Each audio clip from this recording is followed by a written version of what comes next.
நான் வரும்போது என்னமோ கெட்ட வார்த்தை பேசிட்டு இருக்கிறேன். இங்க ஒரு சில்லற பிரச்சனை இருக்க கூடாது.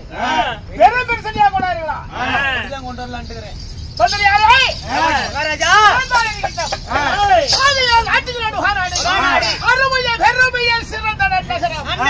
தாய் நாடு தலைநகரில் ஆண்டு புறவச்ச மாநகரம் சிறையோர் பெரியோர் யாவற்றுமே தெய்வீக சபை அமைந்து கொண்டிருக்காங்க.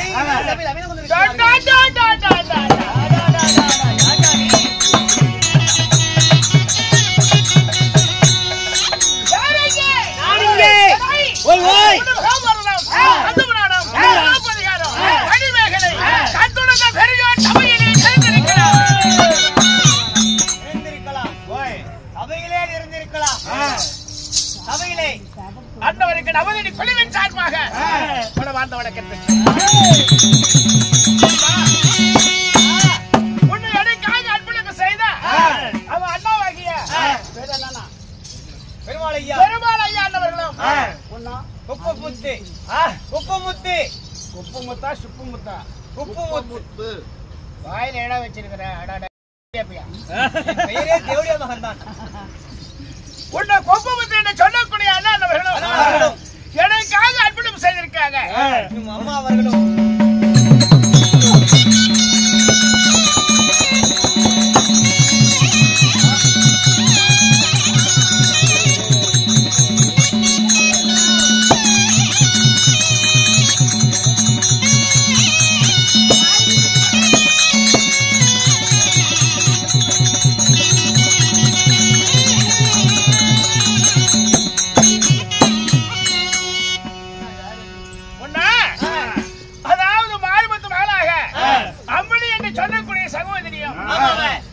அதாவது எனக்காக அன்பளிப்பு செய்திருக்காங்க.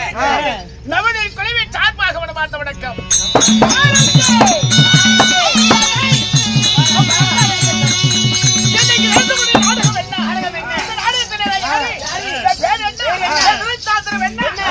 தெரியுமா? நீங்க சொன்னீங்கன்னா தெரியும் சாமி. என்னது நீங்க சொன்னீங்கன்னா எமக்கு தெரியும். சாட்டை கையில எடுக்க கூடாதுன்னு நினைக்கிறேன். விடி அடி வாங்கி சாவாத.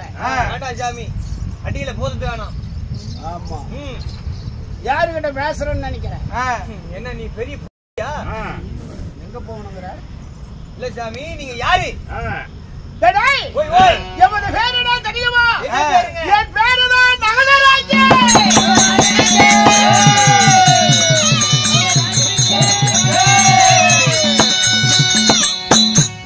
என் பேரு நகதராஜ். இந்த வாதம் நாங்க நினைத்த போதும் பத்து வாதம் ஒன்று நான் அங்கத்துல சுமந்து தவடியில் பெற்றாங்களே என் தாய் பட்டிய தேவதி. தாய் புண்ணியவதி.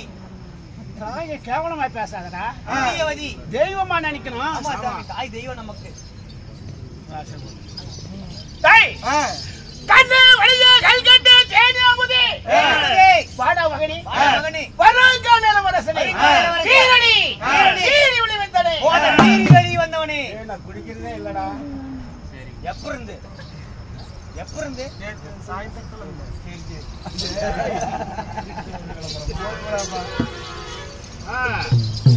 என் தாயுடைய பேர் என்ன தெரியுமா? சொல்ல வரை வந்து ஆமோதிக்க வேண்டும். ஆகட்டும்.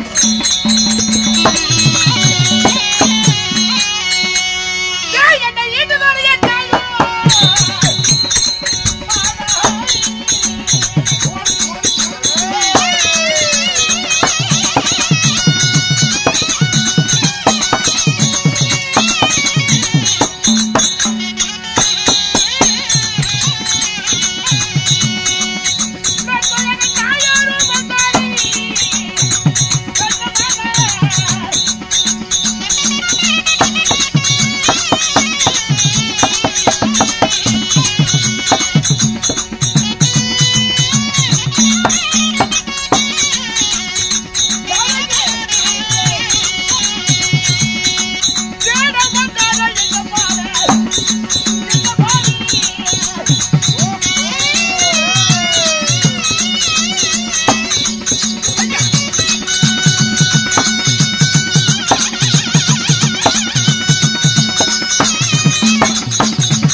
கை கட்டாத.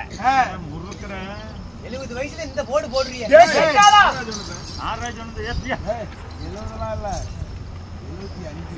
அதுக்கு இவனே பரவாயில்ல. அப்படி இருக்குது பாரு. 80 ரூபாய் சொல்ல. சரி விடு. யாருக்கு என்ன வெட்டாங்கனே? என் தாய் பட்டிய தேவதி. என் தாயோ மந்தார தேவி. தாயோ மந்தார தேவி. ஆமாப்பா. சாமி என்ன அம்மா? அதாவது எங்க அப்பாவுக்கு 2 சம்சாரம். 2 சம்சாரம். ஆமா சாமி. யார் யாரு? அதாவது பெரிய தாய் குந்தாதேவி, என் தாயோ மந்தார தேவி. மந்தார தேவி. அதான் எங்க அப்பா யார் தெரியுமா? இதுவரையும் மனமுடித்தாரே. என் தந்தை எப்பேர் பெற்றார்கள்? அவர் எக்குலத்து வேந்தன். தந்தையுடைய புத்திமலம் என்ன? உங்க அம்மாவை கேட்டா தெரியும் என்ன அப்பனுடைய பலம் எப்படின்னு. பலம் அப்பாவுடைய பலம். நான் எதனா சொல்லிட்டு இருக்கிறேன், நீ என்னடா பேசிட்டு இருக்கிற? நான் சொல்றேன் புஜபல பராக்கிரமம். அவர் எப்பேற்பட்டவர் தெரியுமா?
தாயோ குந்தி மந்தாரி 70 இங்கிலீஷ் தெரியாதடா 70 இல்லைடா 70 வயசுல கூட இப்படி இருக்க மாட்டாங்களே. ஏன்டா 70 50 சரி உடுசாமி உனக்கு இப்பதான் 75 கரெக்ட். சொல்லி முடிட்டு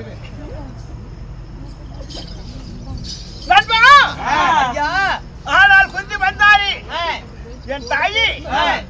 ஆனால் எங்க அப்பா பாண்டு மன்னன் குலத்து வந்தேன் பாண்டு மகாராஜன்.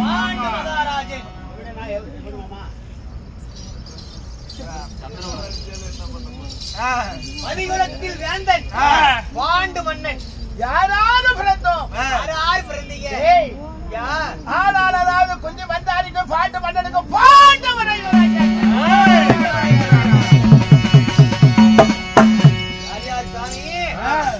யாராவது பிறந்தோம். ஆகையால் வெற்றி பிறந்தாரே பிறந்தாலும் எங்கள் நாட்டு அண்ணன் தம்பி பிறக்க முடியாதுடா. ஏதேனும் கல்வி எடுத்தாலும் பிறக்க முடியாது, பிறக்க முடியாது. நம்மளுக்கு வாழ்ந்தேன் தானே. ஆமாங்க, கலவைக்கு புழல் நேர்ந்த மாதிரி.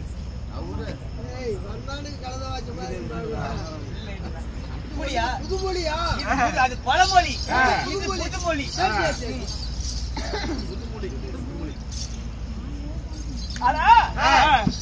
அதாவது முந்தே பிறந்த உலகாவது என் கண்ணனாகிய கண்ணு மகாராஜன்.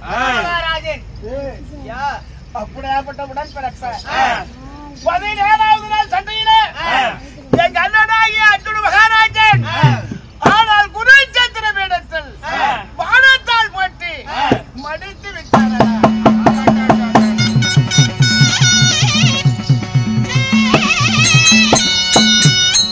எங்க அண்ணன் மடிந்த பிறகுதான் எங்களுக்கு உடன் பிறந்த அண்ணனுக்கே தெரியும்.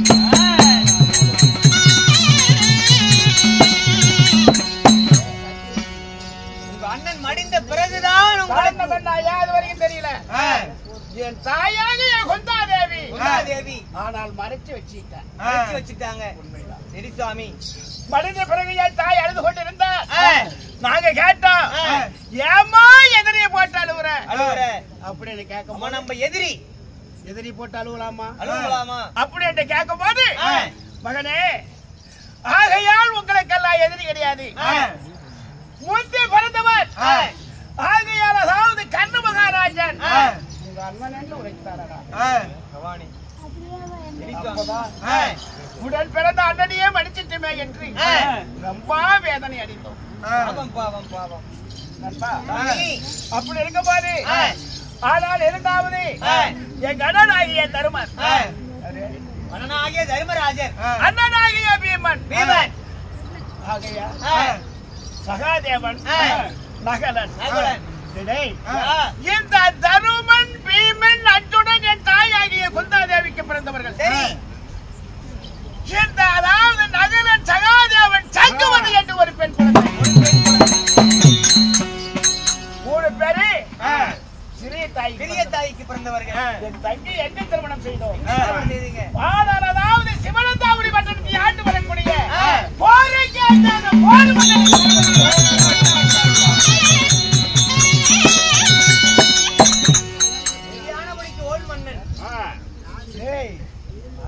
அதை பத்தி மட்டும் பேசாதடா. போர் மன்னன். ஆமா, போர் மன்னன், தஞ்சாவேந்தன். என் தந்தையாகிய பாட்டு மன்னன் என்ன தெரியுமா, சுரங்க வனத்துக்கு வேட்டைக்கு சென்றார். சுரங்க வனத்துக்கு வேட்டைக்கு செல்லும் தருவாயிலே அந்த சுரங்க வனத்தில் யார் குடிகொண்டார்? அமுதத்த முடிவார். மனைவியாகிய குருபட்சினி கணவன் மனைவியும் பகல் நேரத்திலே மான் உருவத்திலே என்ப சுகத்திலே ஈடுபட்டார்களா. என் தந்தையாகிய பாண்டு மன்னன் உண்மையிலே மான் என்று மானத்தை போட்டார். உடனே சுயரூபம் எடுத்தார். அடே பாண்டு மன்னா, கணவன் மனைவி மான் உருவத்தில் இருக்கும் தருவாயிலே உயிர் பறிக்கிற உனக்கு இருப்பதை 2 மனைவி. எந்த மனைவியை சேர்ந்தாலும் உயிர் போகும் புடிசாபத்தை அப்படின்னு சொல்ல, அதே பிரகாரம் சில நாள் மறந்து என் தந்தையாகிய பாட்டு மன்னன் சிறிய தாய் வந்தாரிய தேவி சேரும் போது என் தந்தை மடிந்து விட்டார்.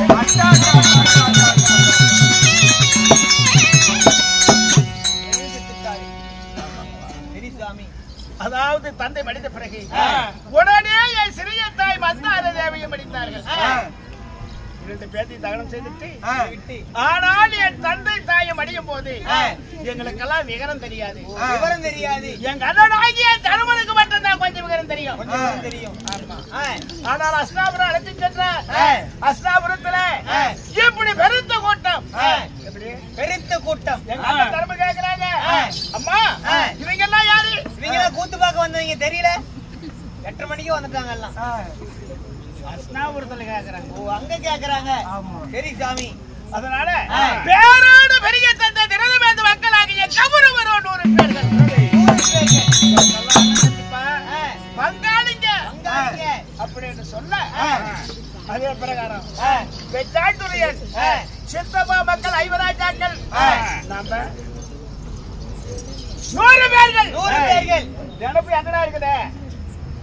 சாமி இங்கதான் சாமி இருக்குது. நாமளும் 100 பேரு.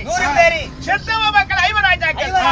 அவங்களுக்கு பாதி நாடு தருவனா குடுப்புனா அப்படி என்று விலையும் வைத்த முளையில கிள்ளணும். விளக்க மாத்திரம் அடிப்பாங்க. சாமி விலையும் வைத்த முளையில கிள்ளணும் அப்படி என்று சொல்லி எங்களை மடிக்க வேண்டும் என்று. ஆனால் சரியான திட்டம். ஒன்னா ரெண்டா எண்ணிக்க முடியாத யாராடமான திட்டம். ஏராளமான திட்டம். சரி சாமி, அதுக்கெல்லாம் பிடிக்கும். டேய், யா, அது மட்டுமல்ல, ஆகையால் பாண்டவரா என்ன செய்தார் தெரியுமா? என்ன செய்தார்? ஆனால் சோதனால் பகடையாடி நாடு நகரம் அவிழி செல்வல் அத்தனை பறித்து பறித்து, காடே கதி என்று ஓட்டி காடே கதி என்று ஓட்டினான். நாடு கேட்டதுக்கு 12 வருட காலகம், ஒரு வருடம் வைக்காத மாசம்.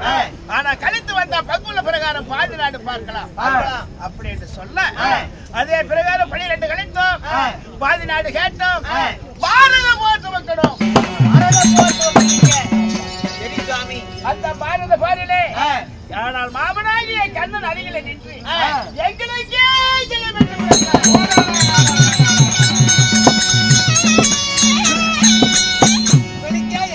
கொடுத்தார் மாமன்.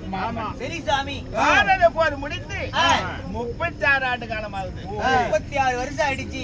சரி சாமி, எங்க அண்ணனாகிய தர்ம சிவாதனத்தில் அமர்ந்து ஆனால் செங்கோல் அதாவது பிடித்து நீதி நேர்மை கௌரவம் கட்பாடு தவறாத ஆட்சி செய்து கொண்டிருக்கிறார். சரி சாமி, நம்பா யா, இருந்தாலும் இருக்கட்டும். ஆனா நீ வந்தது ஒரு சேதி என்ன? சேதி என்ன? எது வித காரணமா ஒன்ன கூப்பிட்டான்? நீ மட்டும் தான் பாடுவியா? எனக்கு மட்டும் அமைக்க தெரியும். என்ன வித காரணமா? காரணமா? காரணமா? எது வித காரணம் என்று எனக்கு தெரியாது. புறப்பட போலாம்.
சொல்லுங்க நகலா, நான் ஏன் இப்படி தோற்றமளிக்கிறேன் தெரியுமா?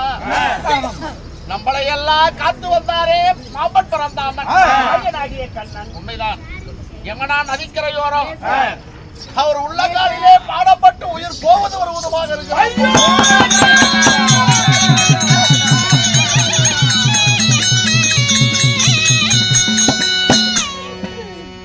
நம்மளுக்கெல்லாம் கொலை குருவாகிய வழங்கி வந்த மாமனாகிய கண்ணன் பாடப்பட்டு உயிர் போகக்கூடிய நிலையில் இருக்காரா? இதுவரைக்கும் 36 ஆண்டு காலம் ஆகிறது மாமனாகிய கண்ணன். அதனாலதான் நம்மளை வந்து பார்க்காம இருந்திருப்பாரா? தெரியவில்லையப்பா. அதனால மாமனை காண வேண்டும். இருந்தாலும் தம்பி அர்ஜுனா, தம்பி வீபா, நீங்கள் இருவர்களும் சென்று மாமன் என்ன நிலையில இருக்கிறார் அப்படி என்று பார்த்து வாங்க. ஆனா எக்காரணத்தை கொண்டு மாமனை தொட்டு மட்டும் தூக்கிறார்கள். ஆமா, அதனால மாமன் என்ன நிலையில இருக்கிறார் என்று பார்த்து வாருங்கள். மாமனை தொட்டு மட்டும் போய் வருகிறோம். எழுப்பவோ தூக்கவே கூடாது. உங்களுடைய ஆணைப்படியே ஆகட்டும் அண்ணா. போய் வாருங்க. அர்ஜுனா, நீ அவசர புத்திக்காரன். ஆனா அவசர புத்தி அதாவது வெதற விடாத. அண்ணன் என்ன சொல்றாங்களோ அது மாதிரி கேளு. அண்ணன் சொல்றதுல 1000 அனுத்து இருக்கும். அதுக்கு பண்ணா போய் வாப்பா. போய் வருகிறோம். தம்பி, அண்ணா தம்பி, அதை விட நீ ரொம்ப போனா உனக்கு அவசர புத்தி. பொறுமையாக வருகிறேன். போய் வாருங்க.